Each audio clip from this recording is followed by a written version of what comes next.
Każdy, kto interesuje się historią średniowiecza, kojarzy imię Róży. Albo jako książkę autorstwa Umberto Eco, albo film, który powstał na jej podstawie. I mamy tam głównego bohatera, Wilhelma z Baskerville, którego tak brawurowo odegrał James Bond, czyli Sean Connery.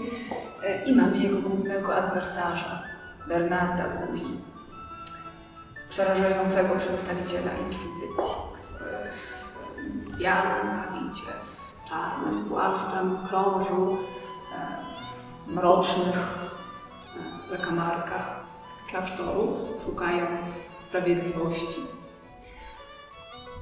Był on dominikaninem i poniekąd ten film, ta książka pokazują te cechy faktycznie związane z dominikanami, czy jak prawidłowo powinniśmy powiedzieć, z zakonem kaznodziejskim, po łacinie Ordo Predicatorum. Bo w momencie, kiedy święty Dominik Guzman w 1216 roku pisał w Tuluzie, w jakim celu zakłada zakon dominikański, to wyraźnie zaznaczył, że tym celem jest zwalczanie wszelakich herezji i wszelakich schizm, a więc przeciwstawianie się złu i temu, co niewłaściwe w Kościele, a w tym celu trzeba mieć odpowiednią wiedzę, taką jak zgromadzona w księgach właśnie z tego klasztoru z imienia Róży. Stąd też dominikanie zawsze bardzo starali się i dbali o swoje wykształcenie, czasami wchodząc na pogranicze wiedzy dozwolonej, czyli alchemii, o czym z kolei pisze nasz krakowski autor Andrzej Filipik. Tu w Krakowie dominikanie pojawili się w 1222 roku za sprawą biskupa Iwo Odrowąża, który darował im kościół tak naprawdę parafialny pod wezwaniem Trójcy Świętej. Parafia przeniosła się wtedy do nowo powstałego kościoła mariackiego. Co prawda ten kościół, gdybyśmy dzisiaj do niego zajrzeli, on wygląda jak średniowieczny, ale to taka trochę zmyła, bo kościół spłonął w wielkim pożarze Krakowa 1850 roku, ale został odbudowany w stylu neogotyckim. I dzisiaj mamy tam podwójne poniekąd sanktuarium Matki Boskiej Różańcowej i świętego Jacka, krewnego biskupa Odrowąża, tego, który zasadził poniekąd tutaj bardziej dominikanów, i tego, który według legendy miał ocalić krakowian przed klęską głodu. Po dzień dzisiejszy istnieje powiedzenie o świętym Jacku z pierogami, który ma się modlić za nami. W tym to kościele żegnano odchodzącego w ostatnią drogę reżysera Andrzeja Wajdę i tam też znajduje się jedno z pierwszych dzieł sztuki renesansowej, czyli brązowa płyta upamiętniająca wielkiego myśliciela Filipa Kalimacha, a którą zaprojektował Wit Stworz. Tyle o dominikanach, których nazwy, gdybyśmy chcieli dzisiaj rozłożyć na cząstki, dałaby nam dwa łacińskie słowa dominicanes, pańskie psy, czyli ci, którzy strzegą trzody Kościoła przed zagrożeniem, i stąd też symbol, znak dominikanów, pies z pochodnią w zębach. Tyle o nich, tyle o Kościele, ale tutaj też znajduje się archiwum, którego skarby za chwilkę poznamy.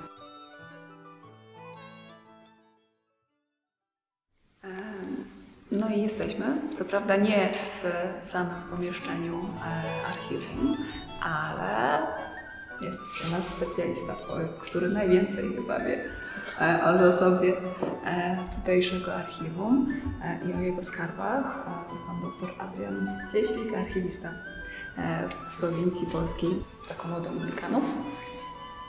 Co pan przygotował dla nas, panie doktorze? Witam Państwa bardzo serdecznie. Tak jak Pani doktor wspomniała, nie jesteśmy w pomieszczeniu archiwum, ale jesteśmy w jednym z najstarszych pomieszczeń klasztoru, w kapitularzu, w którym bracia spotykali się m.in. na kapituły. To taka ciekawostka nawiązująca trochę do tego, co pani doktor mówiła we wstępie o 800-letniej historii naszego klasztoru. Natomiast ja przygotowałem dla Państwa kilka ciekawych dokumentów z zasobu archiwum. Myślę, że takich najciekawszych perełek i kilka też dokumentów z 800-letnią historią. No to zaczynajmy. Dobrze. Więc pierwszym takim dokumentem, który chciałbym zaprezentować, jest tak zwany paszport świętego Jacka. Dokument brzmiący dość tajemniczo, a jest to nic innego jak bulla papieska z 1227 roku, w której papież Grzegorz IX poleca braciom dominikanom rozejść się na cały świat, głosić, jak to głosi hasło dominikańskie, wszędzie, wszystkim i na wszystkie sposoby. Natomiast zwraca się w tym dokumencie do biskupów, do opatów, żeby dominikanów przyjmowali i żeby pozwalali im realizować misję świętego Dominika. Jest to wyjątkowy dokument ze względu na zachowaną pieczęć papieską, tak zwaną bullę. Czyli bulla to i dokument, I pieczęć, tak. Ołowiana pieczęć papieska również jest nazywana bullą i od tej pieczęci pochodzi nazwa dokumentu, czyli bulla. I mamy dwie twarze, tak? Tak. Piotr Paweł? Tak, Piotr Paweł. No i oczywiście dokument pergaminowy. Tak, dokument pergaminowy, no po konserwacji. Ale pięknie zachowany. No sam fakt tego, że jest to XIII-wieczny dokument, niemalże równolatek naszego zakonu. Dobrze, jeden za nami, ale tutaj kolejne czekają. Tak. Ten może zamknę. Tutaj mamy taką ciekawostkę. Jest to dokument Wygląda późniejszy. zdecydowanie nowszy. Tak, jest to nowszy dokument. Jest to niby katalog braci, niby księga zmarłych z XVII wieku, tak jak tutaj podano 1646. Natomiast jest w niej rzecz ciekawa. To już jest papier rękopiśmienny. Tak, oczywiście. To jest dokument rękopiśmienny, papierowy, z zapisanymi nazwiskami, imionami braci, którzy zmarli według tytułu i precedencji. I ułożony jest latami. Latami, tak. W danym roku. No tak jak Księga Zmarłych, latami plus jeszcze dniami. No to. Natomiast, chciałem tutaj pokazać takie... Czy pani doktor kojarzy takiego stwora? Albo inaczej zapytam. Owad na pewno, ale taki trupie czaszkowy biblijnie trzeba by skojarzyć z szarańczą. I jest to bardzo dobre skojarzenie, zwłaszcza patrząc przez pryzmat podpisu. 1749, 22 sierpnia, po łacinie August.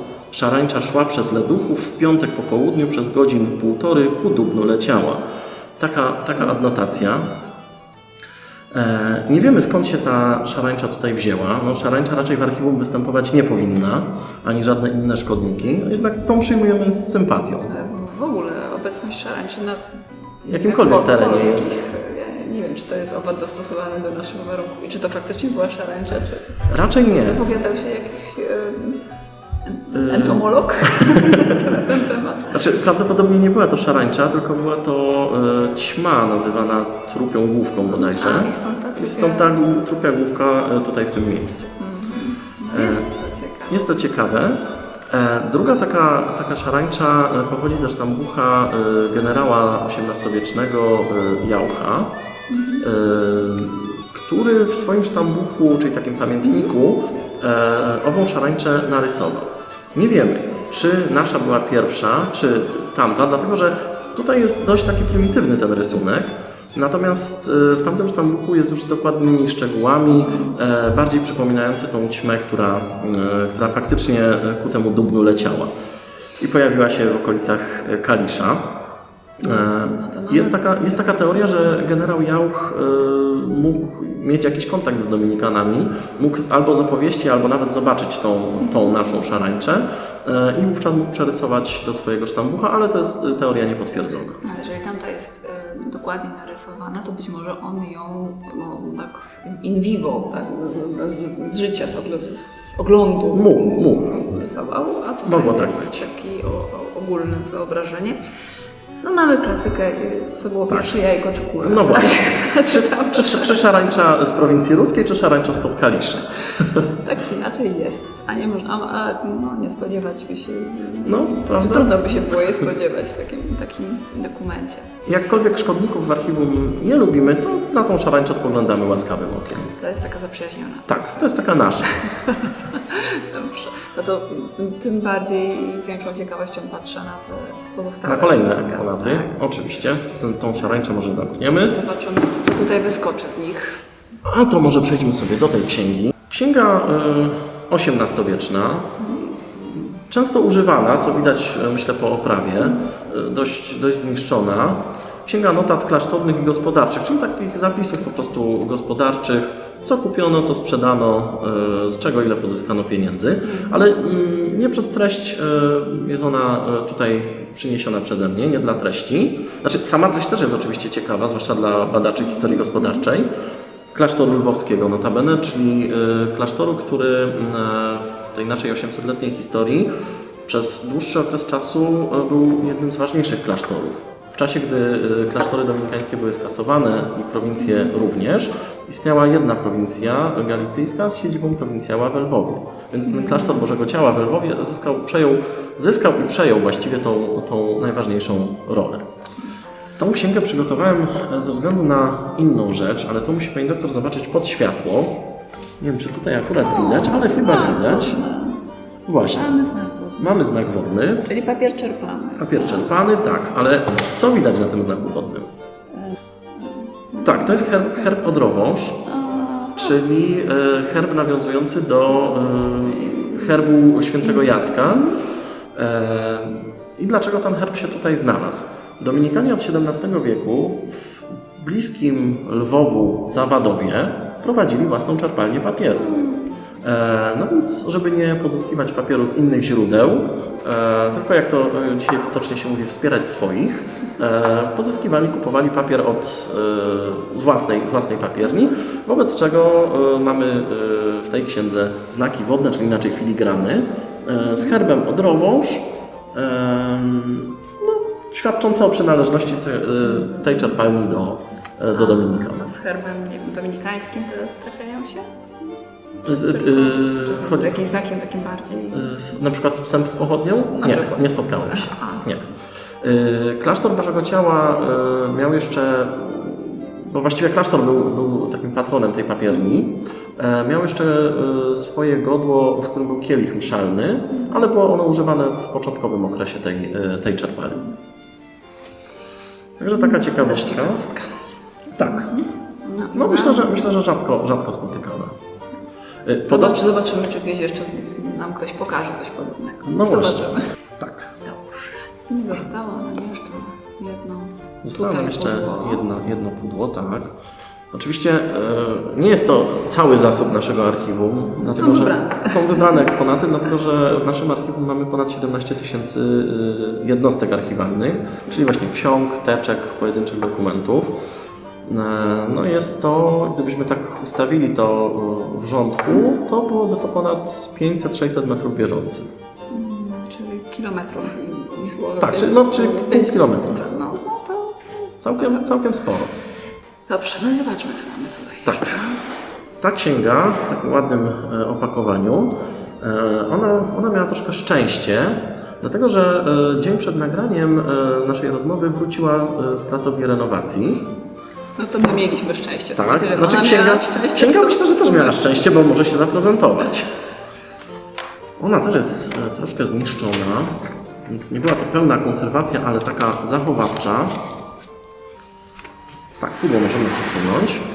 Jest to księga bardzo nietypowa dla zakonu męskiego, dla klasztoru, dlatego że jest to księga z poradami lekarskimi, z przepisami kulinarnymi. Chyba też była dość mocno eksploatowana, sądząc po zniszczeniach. Nie znamy historii tej księgi. Nie wiemy jakim sposobem znalazła się w naszym archiwum. Natomiast wiemy, że została spisana w 1772 roku i mamy podaną właścicielkę Mariannę z Listowskich. I właśnie tu się zastanawiamy z badaczami, z ekspertami, czy pani nazywała się Hańska, czy Kańska. Ten zapis nie jest jednoznaczny. No ale to kobieta spisywałaby księgę, która finalnie znajduje się w zasobach albo była używana w klasztorze. No, możliwe, żeby to była jakaś nie wiem, nadzorczyni kuchni. No nie wiem. Ale mogła być jakaś osoba zatrudniona w kuchni, ewentualnie mogła to być jakaś, nie wiem, tercjarka dominikańska, która przekazała swoje zapiski, albo po prostu jakaś osoba związana czy z którymś z ojców, z braci, czy z zakonem, no i po prostu przekazała tą księgę. Nie wiemy, nie mamy w ogóle potwierdzenia ani co do tej osoby, ani co do tego, jak ta księga się u nas znalazła. A te przepisy, które tutaj się znajdują, Tak, to już do nich przejdziemy. są bardzo skomplikowane i czy już zostały wypróbowane? Właśnie nie są bardzo chyba skomplikowane. Znaczy, są pisane ciekawym językiem. Mi się akurat otwarło, jak pismo jakie zatracić, ale to... Czyli tu nie chodzi tylko o żywność, ale również Tak, jakaś kwestia tak. wywabiania na przykład, ale jest wino francuskie, arak, cukier, Tak, jak tam rozgnieść składniki, trzeba. tak, dokładnie. Tak dalej. Dobrze, już to wszystko brzmi smacznie. Oczywiście, że tak. Jakim sposobem piec sucharki na przykład można tutaj się dowiedzieć. No według mnie to po prostu wysuszyć bułkę, no ale dobrze. Tak, kwarta mlika wrzącego zaparzyć, kwartę mąki pięknej po tym jak wychudnie wlać dobrych drożdżów w kwaterkę i wymieszać rękami, aby grudek nie było. No to... Zwraca też uwagę język tej trzeba księgi. sobie przeliczać, tak? Tak, kwarty na obecne miary. Aczkolwiek, właśnie, otworzyło mi się na sposobie smażenia pączków. Kiedyś pozwoliłem sobie ten zapis umieścić w naszych mediach społecznościowych jako taką ciekawostkę na Tłusty Czwartek. I zgłosiły się osoby, które w komentarzu napisały, że wykonują pączki według podobnej receptury. Czyli ta XVIII-wieczna receptura przetrwała do naszych czasów i gdzieś tam nawet jeszcze żyje. Żółtków oddzielonych od białków 20, rozbić ich dobrze, śmietanki prażonej, żeby była ciepła, filiżanek 4, lać pomału i tak dalej. I tak dalej, a jak ktoś nie chce pączków, to może barszcz królewski. Na przykład. Ewentualnie są jeszcze tutaj, tak skupiliśmy się na przepisach, ale wiem, że w tej księdze znajdują się też porady takie lekarskie. Lekarstwa domowe dla ludzi, bardzo potrzebne, takie do zrobienia. Na przykład na wrzody i bolączki, na duszności. Jakby nie było, ludzie chorowali, chorują i pewnie chorować będą. Tak, więc oczywiście. się przydadzą. Tutaj mamy kurację owsianą na przykład, czyli taka życiowa księga. No i ciekawa faktycznie. I myślę, że końca. gdybyśmy szukali takiej księgi w archiwum dominikanów, to raczej nie byłoby to pierwsze miejsce, żeby taką księgę znaleźć. To zdecydowanie tak. No i mówił Pan doktor, że jeszcze na nas czekają jakieś cymesy w muzeum. Tak, mamy 3 takie ciekawostki. Czyli co, przechodzimy teraz do muzeum? Myślę, że przejdziemy sobie do muzeum. No to translokowaliśmy się do Muzeum Dominikanów. Muzeum, tak, niedawno otwartego zresztą. Tak, niespełna rok temu otwartego, w którym również znajdują się 3 ciekawe obiekty pochodzące z archiwum dominikanów, które chciałem pokazać ze względu na ich niespotykalność, jeżeli pozwolę sobie użyć takiego neologizmu. No i mamy, powiem tak językiem zwykłym, dużą książkę. Tak.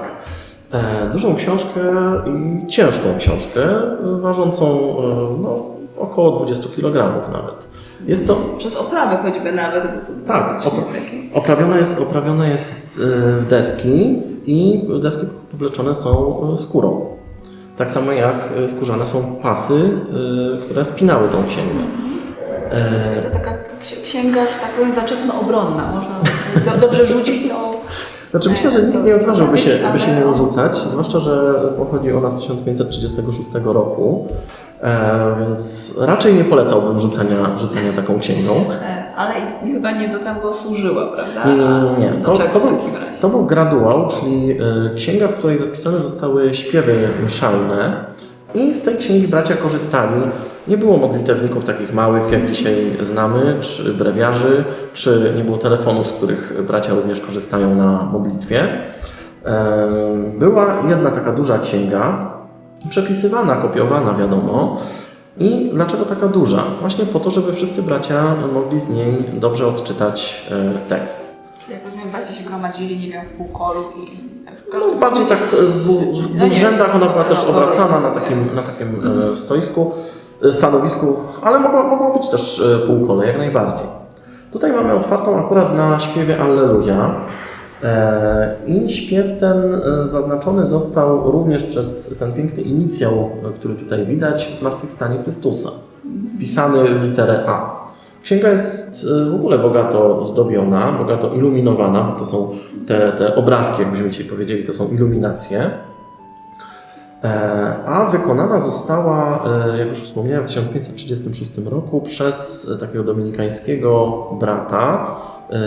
brata Wiktoryna, który oprócz tego, że był zakonnikiem, był duchownym, bo akurat był po święceniach, był bakałarzem dominikańskim, czyli to jest taki stopień nauczycielski, ale oprócz tego zajmował się przepisywaniem, był kopistą ksiąg i też iluminatorem.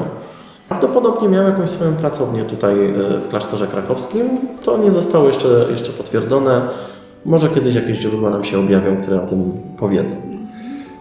W każdym razie brat Wiktoryn siedział skrupulatnie, ręcznie wszystko przepisywał na kartach pergaminowych. To też powoduje, że księga jest taka gruba i ciężka. Te kwadraciki to nic innego jak nuty, tak? Tak, ówczesne nuty, czyli neumy. To księga jest zapisana w chorale gregoriańskim. I nie jest zapisana bo jesteśmy przyzwyczajeni do... 5 linii, a tutaj mamy 4 linie.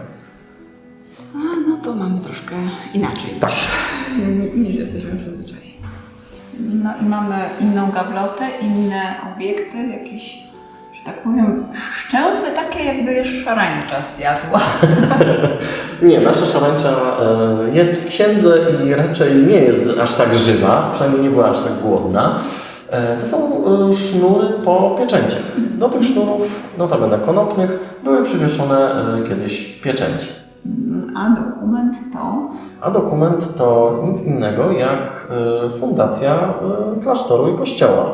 Jest to nasz najstarszy dokument, jaki posiadamy w archiwum. Pochodzi on z 1227 roku, aczkolwiek jest troszkę młodszy, chyba o miesiąc od dokumentu, który omawialiśmy wcześniej. I w tym dokumencie biskup Iwo Odrowosz przekazuje dominikanom Kościół Świętej Trójcy, który, jak Pani wcześniej wspomniała, był kościołem parafialnym. Mało tego, przekazuje go na wieczne czasy i wyłącza dominikanów z prowadzenia parafii. Także parafię biskup przeniósł do kościoła mariackiego, a dominikanie od tego czasu parafii nie prowadzą, mają swój kościół, mają swój klasztor i mają na to dokument. Czyli nawet jeżeli by się krakowianie zdenerwowali i chcieli odzyskać dla siebie... Nie da się, dominikanie wówczas pokażą akt własności, którym jest ten dokument fundacyjny. I co nas jeszcze tutaj interesuje? We wstępie mówiła Pani o inkwizycji. No, dominikanie kojarzą się z inkwizycją. I na to też dominikanie mają swój dokument. Na wszystko musi być dokument, tak jak dzisiaj. Oczywiście, że tak. Dominikanie to porządny zakon, więc na wszystko mają potwierdzenie. Tutaj akurat papież Jan XXII, czyli znowu mamy dokument papieski, w roku bodajże 1327 przekazuje dominikanom władzę inkwizycji i dokument ten jeszcze mówi o odpustach, które inkwizytorzy mogą nakładać na osoby współpracujące z inkwizycją bądź nawracające się. Czyli mamy taką marchewkę dla TW, tajnych współpracowników inkwizycji. Myślę, że gdybyśmy byli w okresie PRL-u, to moglibyśmy takiego zwrotu użyć. Dobrze, czyli to połączenie gdzieś faktycznie jest i co więcej mamy na to dowód. Mamy na to dowód i to dowód nie papierowy, a znowu pergaminowy. Dobrze. różnego rodzaju w takim razie materiały zobaczyliśmy. Jakbyśmy się rozejrzeli tutaj po przestrzeni muzealnej, to jeszcze inne obiekty Oczywiście, że nabytkowe tak. są. Dlatego zachęcam do odwiedzenia i muzeum, ale też do korzystania z archiwum, do badań w archiwum. Do czego i my będziemy zachęcać. Tak, a to wszystko pokazuje też ogromną różnorodność naszego zasobu. Bo są i dokumenty pergaminowe, i papierowe, i dotyczące dominikanów w poszczególnych klasztorach, ale też w poszczególnych prowincjach, dotyczące samych braci, przez tych braci wytworzone, czyli spuścizny archiwalne, są różnego rodzaju zbiory. Także różnorodność tego archiwum jest bardzo bogata. No to tym bardziej dziękujemy za to, że przynajmniej taki wybór, te perełki, te skarby tutejsze mogliśmy zobaczyć.